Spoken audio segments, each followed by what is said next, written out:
Okay, hi everyone. So today we will discuss this problem from HC Verma. So what it says, some washing machines have cloth dryers.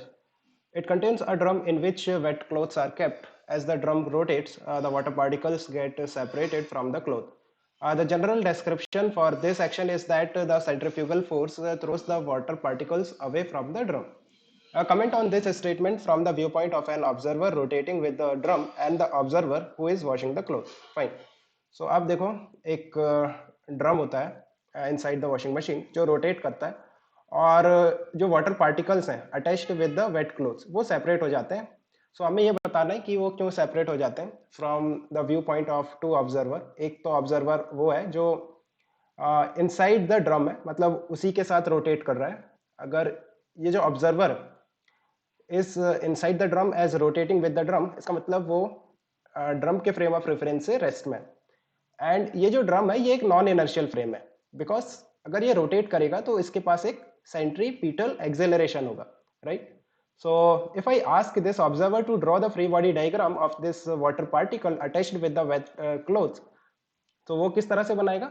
इस तरह से, right. Vertical direction में normal reaction और mg आपस में balance हो जाएंगे. So let's talk about the forces in horizontal direction. So because this observer is in a non-inertial frame, है ना, non-inertial frame में हमें pseudo force दिखाना पड़ेगा. pseudo force का डायरेक्शन क्या होगा? Opposite to the direction of acceleration of the frame. जैसे ये ऑब्जर्वर है, इसका एक्सेलरेशन सेंट्रीपिटल है, सो उसका डायरेक्शन क्या होगा? Towards the centre. सो जो pseudo force होगा उसका direction opposite to the direction of acceleration of this observer, मतलब अवे फ्रॉम सेंटर. और उसका मैग्नीट्यूड होगा mass of this water particle into acceleration of this observer, या फिर आप फ्रेम का कह लो ओमेगा स्क्वायर आर, है ना. Okay fine. सो इस तरह से एक फोर्स आ रहा है हॉरिजॉन्टल डायरेक्शन में, सिर्फ एक ही फोर्स आ रहा है, शूडो फोर्स, जिसका डायरेक्शन क्या है? Away from the centre. So इसे ही हम सेंट्रीफ्यूगल फोर्स कहते हैं. Centrifugal force is nothing but the pseudo force of centripetal acceleration, है ना. आप ऐसा कह सकते हो कि जो सेंट्रीफ्यूगल फोर्स है is nothing but a subset of pseudo force, है ना, because of centripetal acceleration. So इस तरह से ये स्टेटमेंट जो ऊपर लिखा हुआ है कि the centrifugal force throws the water particle away from the drum, ये स्टेटमेंट करेक्ट है for this observer who is inside the drum. But what about the man who is in inertial frame? अगर वो inertial frame में खड़ा हुआ है और यहाँ से फ्री बॉडी डायग्राम बनाएगा, सो उसे शूडो फोर्स दिखाने की जरूरत नहीं है. कितने फोर्सेस दिखाएंगे?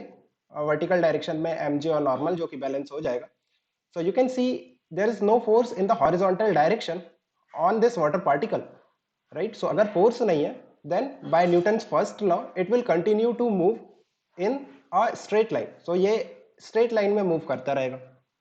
सो देखो आप, इसके पास अगर कोई हॉरिजॉन्टल डायरेक्शन में फोर्स नहीं है जो इसे सेंट्रीपिटल एक्सेलरेशन प्रोवाइड कर सकता है. Every particle need some centripetal acceleration to move in a circular path. So अगर इसके पास कोई फोर्स नहीं है जो इसे सेंट्रीपिटल एक्सेलरेशन प्रोवाइड कर सके, then it will continue to move in a straight line, और इस तरह से ये सेपरेट हो जाएगा, है ना, फ्रॉम द वेट क्लोथ्स. सो जो स्टेटमेंट है सेंट्रीफ्यूगल फोर्स का, वो इसके लिए वैलिड नहीं है. इसके लिए न्यूटन्स फर्स्ट लॉ वैलिड है. Like valid, you know, what we mean by valid is the explanation. Better explanation for this person is Newton's first law, कि because of his inertia he will continue to move in a straight line, और इस तरह से वो separate हो जाएगा. Fine, I think it's clear. If you have any confusion we can discuss further in the telegram. Okay guys, keep working hard and best of luck for your exams. Bye.